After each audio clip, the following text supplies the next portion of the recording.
Amen. Est-ce que vous êtes là? Amen. Est-ce que vous êtes là? Alléluia. Amen. Voilà, bien-aimés dans le Seigneur, sans plus tarder, je vais passer la parole à notre bien-aimé les frères Edmond Kachala qui est venu de la Belgique. Il est de notre assemblée de la Belgique. C'est lui qui va nous parler quand il va passer devant. On acclame pour le Seigneur. On acclame pour le Seigneur. On acclame pour le Seigneur. Alléluia. Voilà.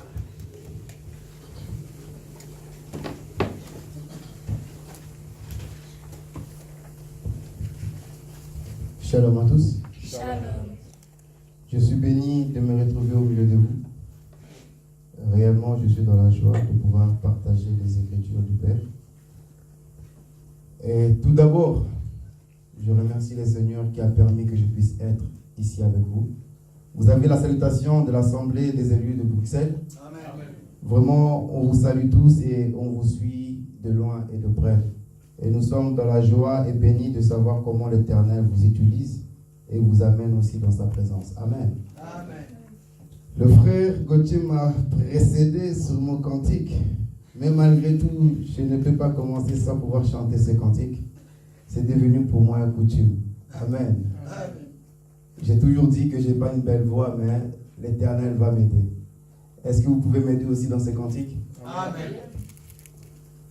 Non, non, non, jamais ne passera la parole de Dieu, Jamais ne passera. Non, non, Non, non, non, jamais ne passera. Jamais ne passera. la parole de Dieu, jamais ne passera. Non, non, Non, non, non, jamais ne passera. la parole de Dieu, jamais ne passera. Non, non, Non, non, non, jamais ne passera. Jamais ne passera. la parole de Dieu, jamais ne passera. Tendre Père, ensemble avec les saints, nous croyons fermement, mon Dieu, mon roi, que réellement, nous avons un commencement et nous avons la fin. Mais ta parole n'a point de commencement et ta parole n'a point de fin. Seigneur, tout ce que nous voyons, tout ce que nous aimons, tous ceux qui nous aiment, ils finiront un jour par passer, Seigneur. Quoi que nous fassions, même si nous partons dans les hôpitaux, même si nous sommes morts et que par ton serviteur nous sommes ressuscités, coûte que coûte, nous finirons par partir. Seigneur, mais nous savons, oh mon Dieu, que lorsque nous sommes venus, ta parole existait. Et quand nous partirons, ta parole existera. Raison pour laquelle nous sommes confiants qu'en recevant cette parole qui est éternelle, Seigneur, nous aussi, nous serons éternels. Raison pour laquelle nous t'aimons. Et nous voulons qu'aujourd'hui, tu puisses nous communiquer ta parole, afin que nous puissions réussir, afin que nous puissions être bénis, et que nos yeux puissent s'ouvrir, et que nous puissions voir tel que tu es, afin que nous puissions aussi être comme toi. Nous te bénissons et nous te rendons gloire. Ensemble avec les saints, nous acclamons l'Éternel au nom de Jésus.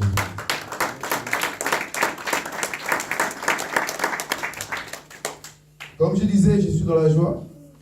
Et c'est un privilège pour moi de me présenter au milieu de vous. Car nous savons que la chair, on ne le donne pas à n'importe qui. La chair, c'est ici le lieu de sacrifice réellement. Nous savons que celui qui monte à la chair, en réalité, il est dans l'échelle de Jacob. Il doit savoir monter, prendre la révélation du Père et descendre pour donner au peuple. Amen. Celui qui ne sait pas rentrer dans le lieu très saint et de sortir enfin de dire ainsi dit l'Éternel, nous comprenons que cet homme-là, il est chargé.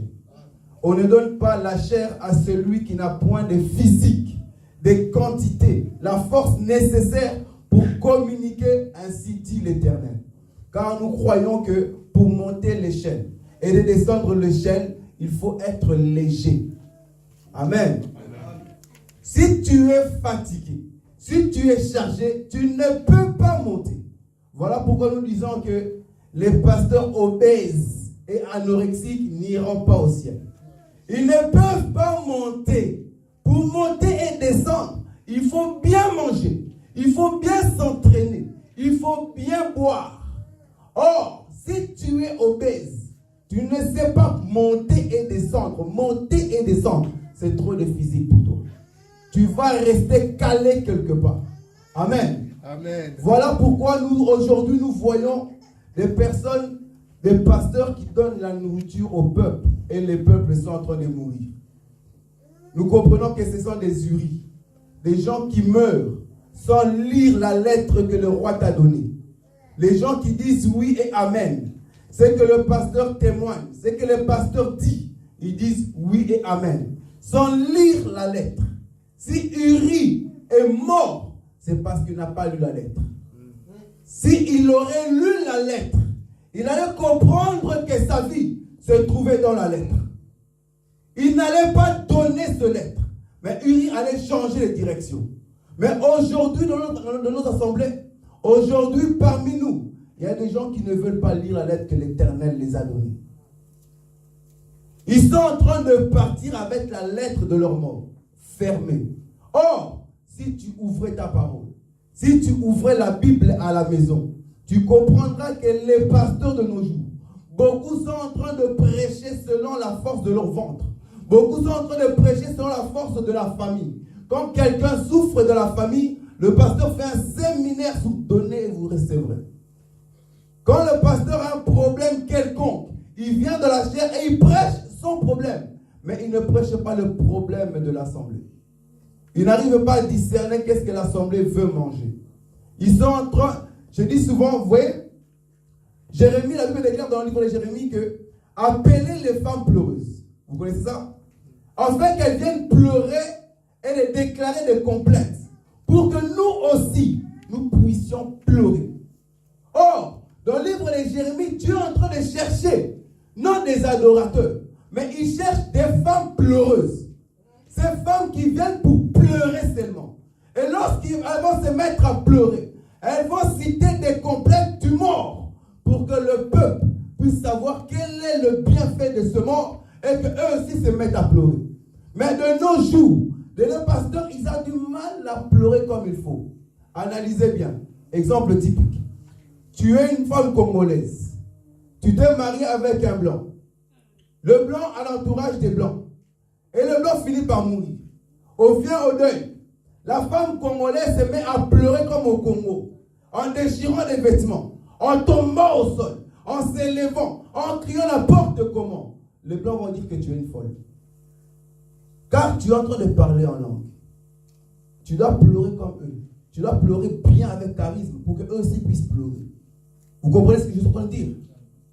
Or, si tu es en Afrique, l'homme qui t'a doté, qui a souffert pour toi, qui t'a honoré, vient de mourir. Et toi, la femme, tu pleures avec charisme. Les mêmes personnes-là diront que tu es la sorcière. C'est toi qui as tué cet homme. Vous comprenez? Donc, celui qui est un prédicateur doit savoir comment pleurer lorsqu'il est au milieu de ça. Savoir pleurer lorsqu'il est au milieu de l'assemblée qui l'entoure. Si je suis avec des bébés, je ne peux pas trop voler. Sinon, je parle en langue. De nos jours, maintenant, beaucoup veulent se montrer. On vous invite, tu sais très bien la connaissance de l'assemblée. Tu veux tellement voler, tellement déchirer les lions, qu'ils ont du mal à comprendre et à te voir. Et tu as arrêté, tu pars, tu t'assois. Or que tu as parlé en langue. Tu n'as pas communiqué la vie. Le peuple n'a pas su pleurer le mort. Mais maintenant, lorsque tu es avec les papas, lorsque tu es avec des personnes matures, et que tu donnes les laits, ils vont comprendre que non, tu n'as pas donné la nourriture. Vous comprenez? Raison pour laquelle toute personne qui vient doit comprendre l'assemblée dans laquelle il se trouve. Il faut que l'Éternel le révèle la pensée, la parole qu'il doit donner à l'assemblée. Voilà pourquoi moi je parle de moi. Moi je ne prépare pas la prédication 8 mois, 2 semaines, 3 mois à l'avance. Je n'arrive pas. Là, maintenant, là, pendant que j'étais assis là, j'ai donné ma prédication. Vous allez comprendre ce que je veux prêcher, c'est ce que les enfants ont dit tout à l'heure. Ah, je vais arriver. Parce que si je prépare déjà à l'avance et que j'arrive, je vois que l'assemblée dans laquelle je me trouve, je ne peux pas pleurer comme en Afrique. Mais j'ai préparé les larmes, les complaintes, la folie d'Afrique. Je suis un fou ici.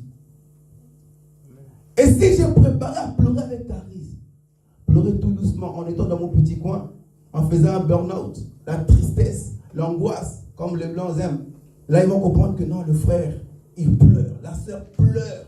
Et nous pouvons pleurer avec lui. Mais si je suis maintenant en Afrique, en pleurant ainsi, ça ne va pas le faire. On dira que c'est moi qui ai tué mon mari. Amen. Amen. Nous allons prendre les Écritures ensemble avec vous, car je dis souvent qu'un prédicateur doit savoir être le type de Rebecca. Veuillez m'excuser avec ma faiblesse, mais beaucoup enseignent et disent que Rebecca a cuisiné selon la nourriture car elle connaissait le goût du Père. Voilà pourquoi quand elle a cuisiné, le Père a aimé. Car Rebecca savait quelle est la nourriture, le goût que le Père aimait. Or, quand moi je lis les Écritures avec ma faiblesse, je vois que Rebecca n'a pas cuisiné selon sa cuisine. Ah. Parce que ce jour-là, le Père ne cherchait pas la cuisine de Rebecca, mais la cuisine d'Ésaü. Si toi, Rebecca, tu veux donner la nourriture de Rebecca, le Père va demander au peuple qui a cuisiné. Qui vous a donné cette nourriture? Car on cherche la nourriture du premier-né. Il faut que le prédicateur sache donner la cuisine du premier-né pour que l'Éternel bénisse son peuple. Si tu donnes la cuisine de Rebecca, ainsi dit Edmond, vous allez comprendre que vous serez bloqué. L'Éternel vous posera la question et vous serez bloqué.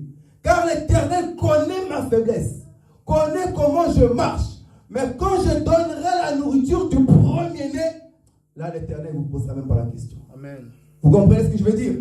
Nous allons prendre nos Écritures ensemble avec vous. Nous allons lire le livre de Osée 4:6. Frère Gauthier, si seulement tu peux me dire à quelle heure je dois m'arrêter, comme ça je sais, parce que nous, on peut parler pendant 3 heures. Tu dis? Tu me feras signe. Ok. Donc, Osée chapitre 4, verset 6, si quelqu'un peut ouvrir les Écritures et nous lire cela.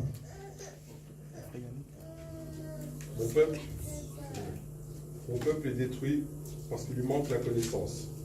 Puisque tu as rejeté la connaissance, je te rejetterai et tu seras dépouillé de mon sacerdoce.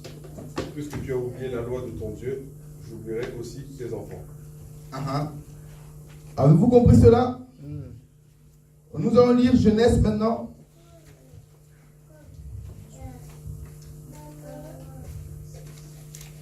Nous allons lire Genèse chapitre 3. C'est ce que, comme je disais, les enfants ont prophétisé tout à l'heure. Genèse chapitre 3 du verset 1 jusqu'au verset 9. Le serpent était le plus rusé de tous les animaux des champs que l'Éternel Dieu avait fait. Il dit à la femme... Donc ici, le serpent était le plus rusé. Il n'était pas rusé, il était le plus rusé. Quand on dit le plus rusé, ça veut dire qu'il y avait aussi des animaux qui étaient rusés. Mais le serpent, parmi ces animaux, lui, il était le plus. Merci, papa, continue. Il dit à la femme, Dieu a-t-il réellement dit, vous ne mangerez pas de tous les arbres du jardin? La femme répondit au serpent, nous mangeons du fruit des arbres du jardin. Mais quant au fruit de l'arbre qui est au milieu du jardin, Dieu a dit, vous n'en mangerez point et vous ne toucherez point, de peur que vous ne mouriez. Alors le serpent dit à la femme, vous ne mourrez point. Mais Dieu sait que le jour où vous en mangerez, vos yeux s'ouvriront et que vous serez comme des dieux, connaissant le bien et le mal. Amen. Amen. Nous allons encore prendre un dernier verset dans Genèse chapitre 2.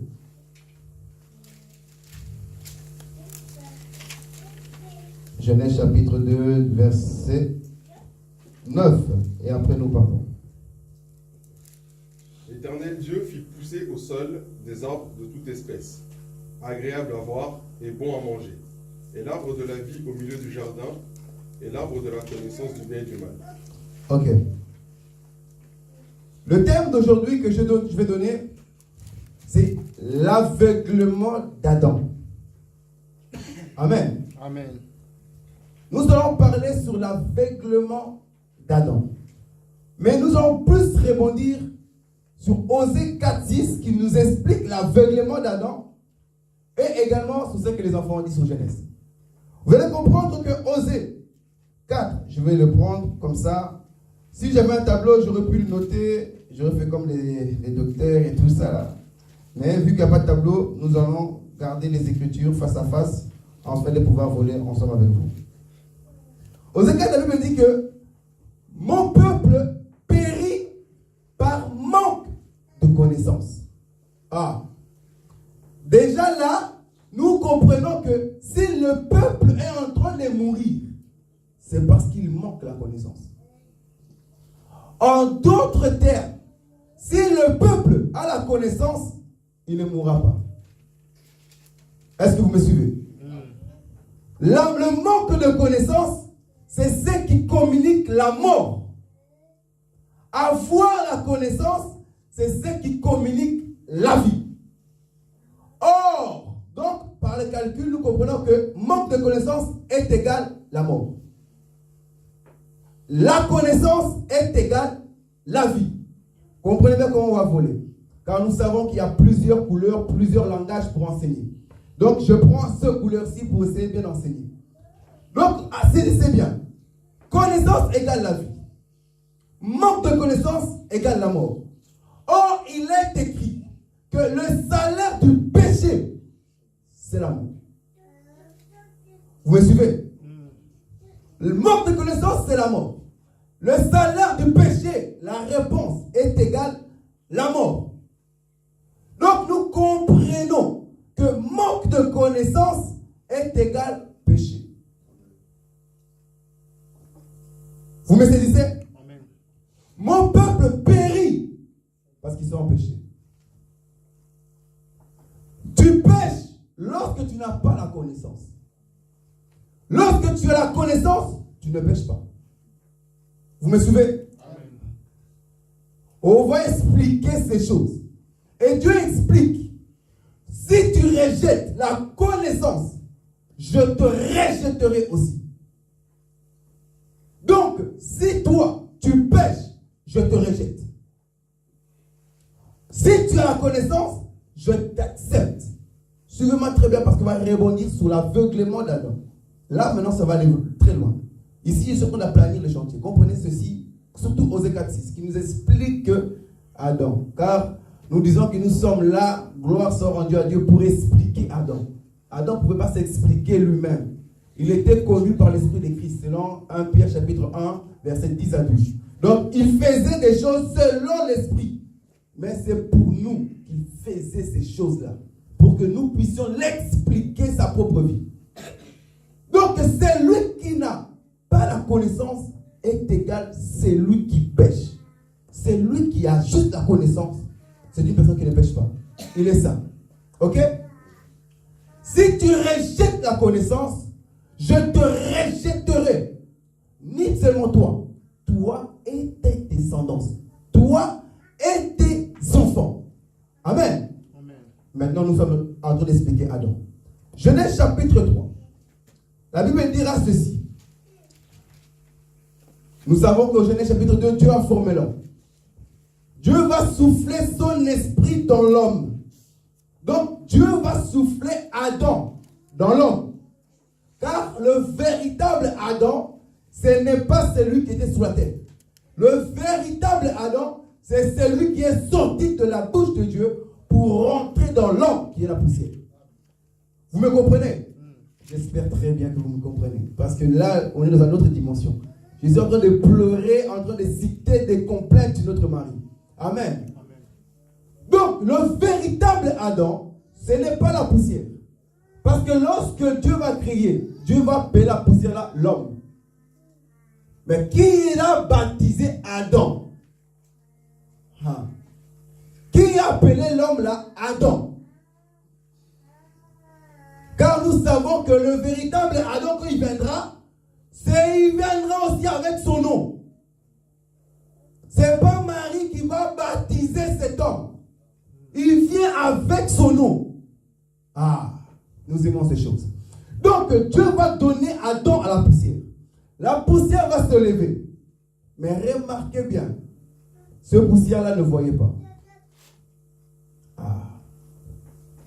Cet homme-là était aveugle. Il ne voyait pas comme je vous vois et comme vous me voyez. Adam était aveugle. Vous allez comprendre ces choses. Il fallait que Adam pêche. En d'autres termes, Adam mange le fruit pour que ses yeux s'ouvrent. Donc, nous comprenons. Il est écrit, on va le lire. Genèse chapitre 3. Ce n'est pas moi qui l'ai dit. Verset 7. Les yeux de tous les deux s'ouvrirent, ils prirent conscience du fait qu'ils étaient nus. Avant cela, leurs yeux n'étaient pas ouverts. Adam ne voyait pas. Mais alors comment Adam marchait? Vous avez posé la question, comment Adam a nommé les animaux? Amen. Car Adam ne voyait pas. Les yeux d'Adam s'étaient ouverts au moment qu'il a mangé le fruit. Je vais venir plus tard. Là, je suis en train d'expliquer Osée. Après, je vais répondre réellement sur la personne d'Adam. La Bible dit que mon peuple périt par manque de connaissance. Donc, Dieu, il veut que toi et moi, nous puissions avoir la connaissance pour hériter la vie. Or, dans le jardin, Dieu a tout fait. Et il a fait aussi un arbre de la connaissance du bien et du mal. C'est ce que nous avons lu dans Genèse chapitre 2. Dans le jardin se trouvait l'arbre de la connaissance absolue du bien et du mal. Or, Osée, Dieu nous tire l'oreille parce que nous comprenons que Ésaïe 55 nous dit que vos pensées ne sont pas mes pensées, vos voix ne sont pas mes voix. Et nous savons que Dieu parle en bégaiement, il parle en parabole et il donne aussi l'explication de la parabole. Lorsque Dieu a mis l'arbre de la connaissance du bien et du mal, c'est pour que Adam puisse manger cela. Parce que s'il ne mange pas ça, Adam n'a pas la connaissance. Or, Osée nous dit, si tu n'as pas la connaissance, Adam, tu mourras. Et je te rejetterai, toi Adam, et tes descendants. Je te chasserai de mon sacerdoce. Adam était dans le sacerdoce de l'Éternel, dans le jardin. Et il fallait qu'Adam ait la connaissance, sinon il sera chassé. Il fallait qu'Adam mange, sinon il mourra. Car il n'avait pas la connaissance. J'ose dire que la connaissance d'Adam, c'était dans le fruit. C'était dans le fruit. Lorsque Adam va venir manger, pourtant la Bible dit que si vous mangez, vous mourrez. Mais Adam n'est pas mort. Adam a mangé, mais il n'est pas mort. Analysez bien.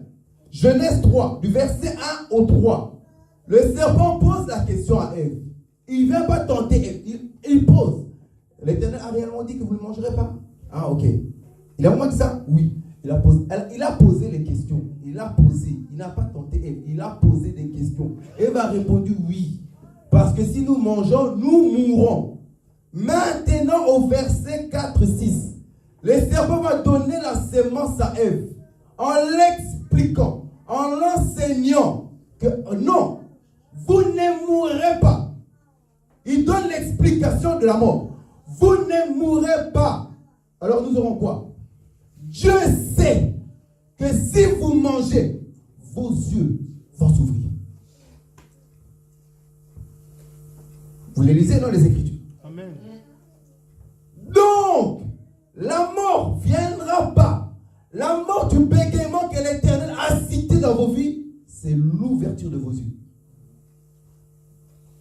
Ah, nous comprenons que réellement l'homme est mort parce que ses yeux se sont ouverts.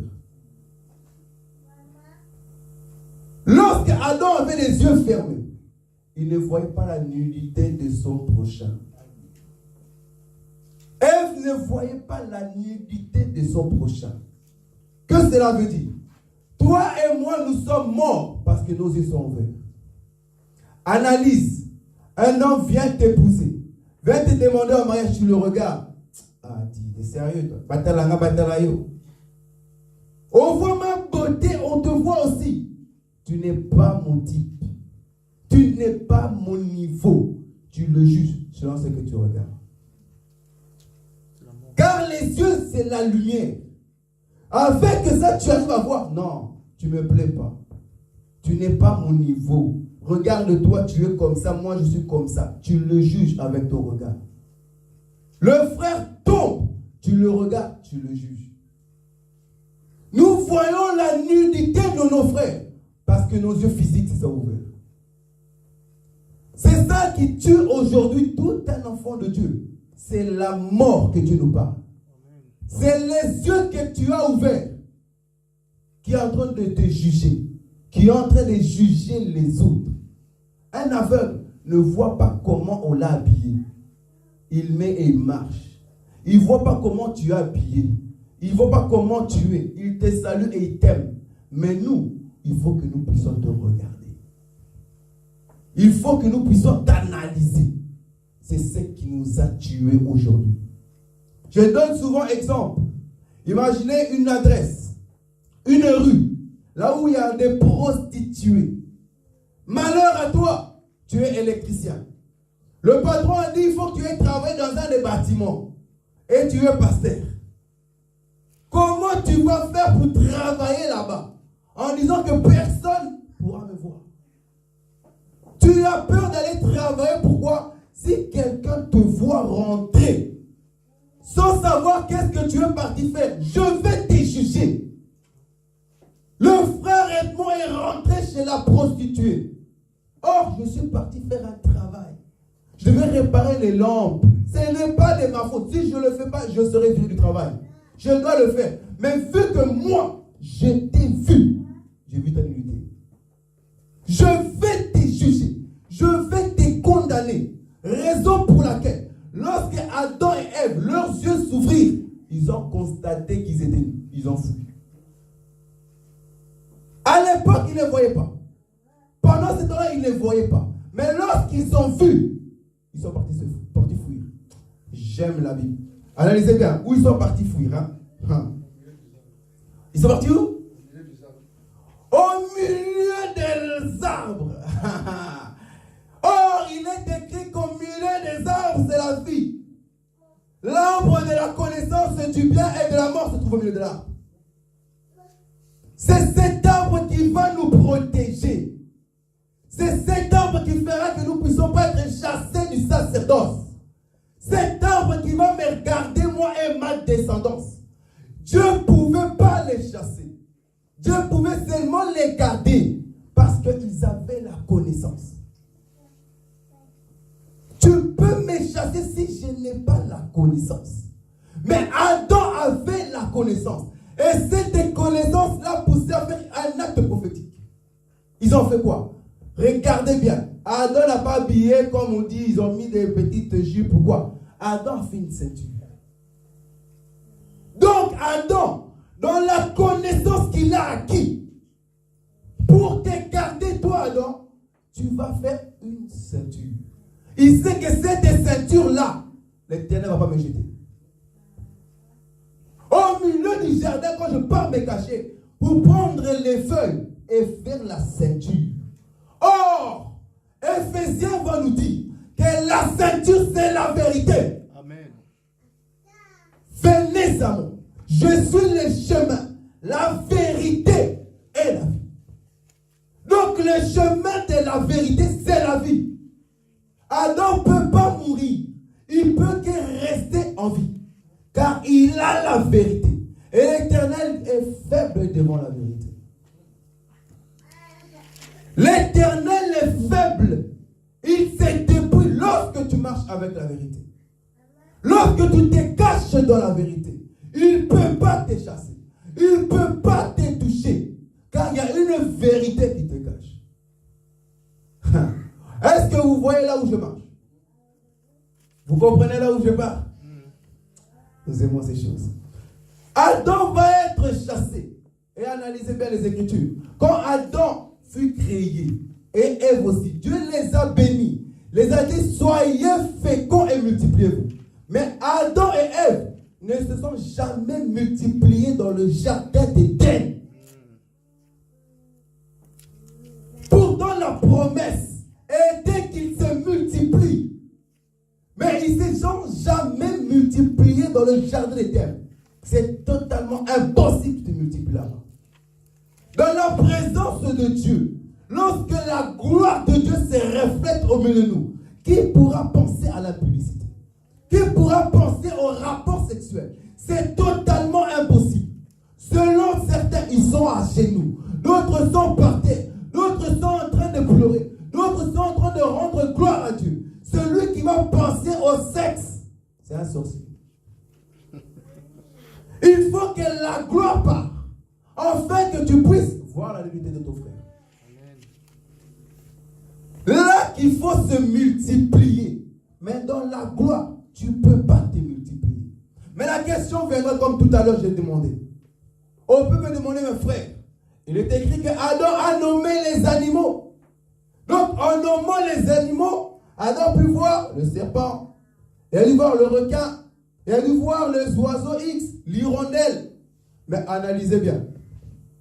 Adam qui nomme les animaux, l'ombre va l'expliquer, la lumière va aussi l'expliquer. Car le livre nous dit, dans le livre de Colossiens chapitre 2, que c'était l'ombre des choses à venir. Vous me comprenez? Adam qui nomme les animaux, il les nomme selon la chair ou selon l'esprit?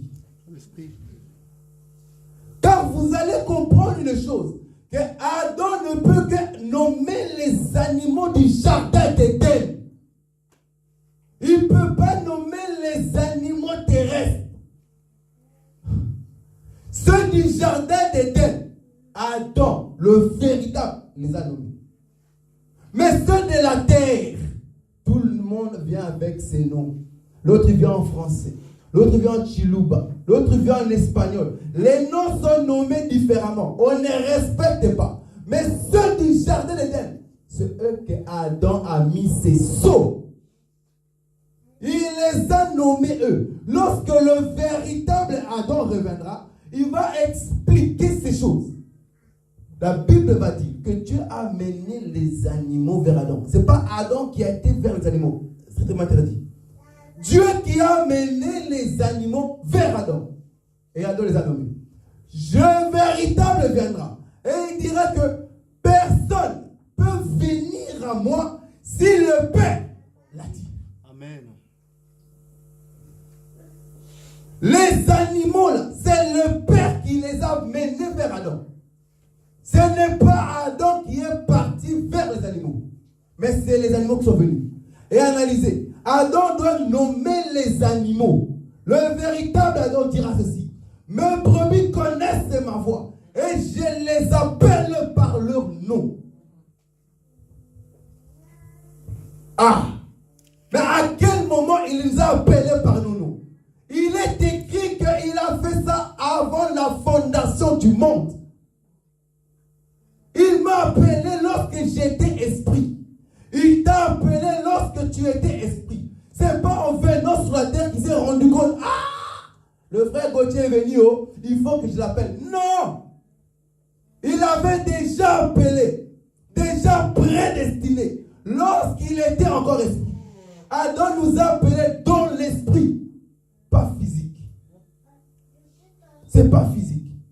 Parce que si c'est physique, Selon ta manière de marcher, Dieu va t'attendre. Aujourd'hui, tu es mon fils. Demain, tu ne l'es plus. Parce qu'il te voit physiquement. Oh, non, demain, après-demain. Mais vu qu'il sait que tu es son fils, il t'a appelé avant que tu sois né. Avant que tu sois fondé dans le ventre de ta mère. Il sait que même si tu t'attends, tu es et tu resteras mon fils de l'éternité. Tu viendras coûte que coûte. Car vous êtes dans ce monde, mais vous n'êtes pas de ce monde. Je vous connais depuis l'éternité. Je vous ai nommé depuis Jardin d'Éden. Et voici, nous sommes descendus par la grâce de Dieu. Et nous sommes en train de marcher avec le nom que Dieu nous a donné. Et nous disons que le prédicateur, et c'est celui qui est en train de nommer aussi les animaux. Pendant que je parle, il est écrit ceci, que aujourd'hui, si tu entends ma voix, n'endurcis pas ton cœur. Donc les enfants nommés, scellés, ils ne peuvent pas endurcir leur cœur. Ils sont en train d'être nommés, pendant qu'on est en train de prêcher les Écritures. Ils sont en train d'être nommés.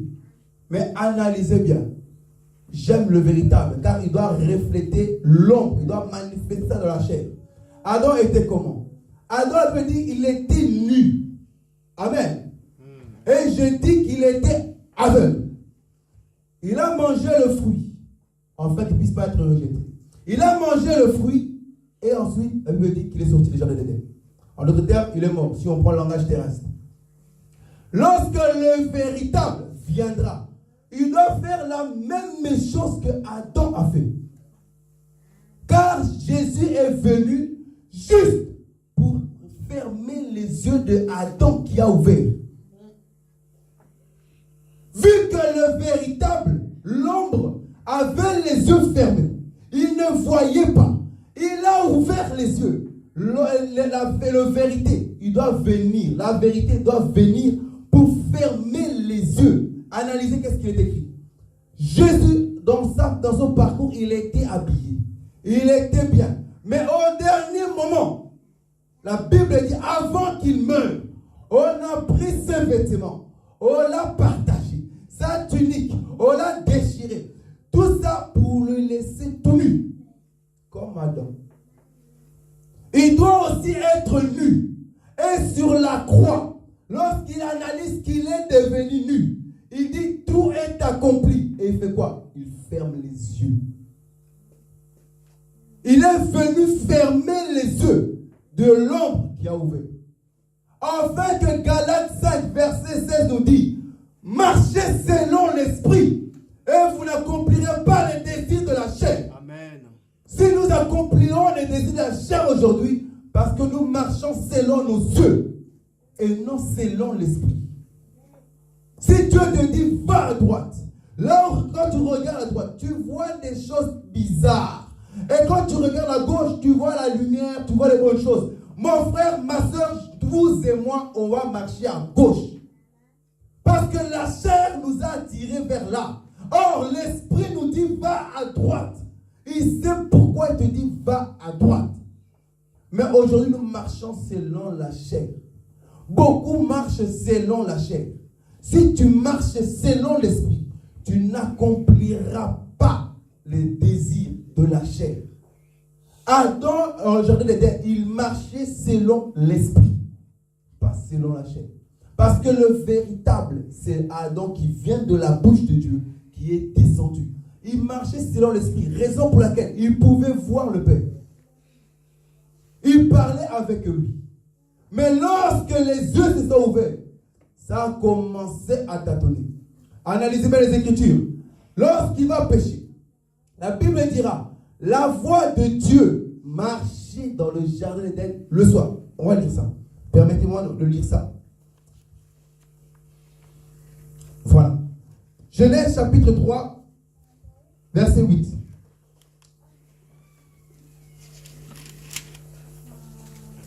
Analysez-moi ça. Il est écrit, qui pourrait lire? Genèse chapitre 3, verset 8 à 10.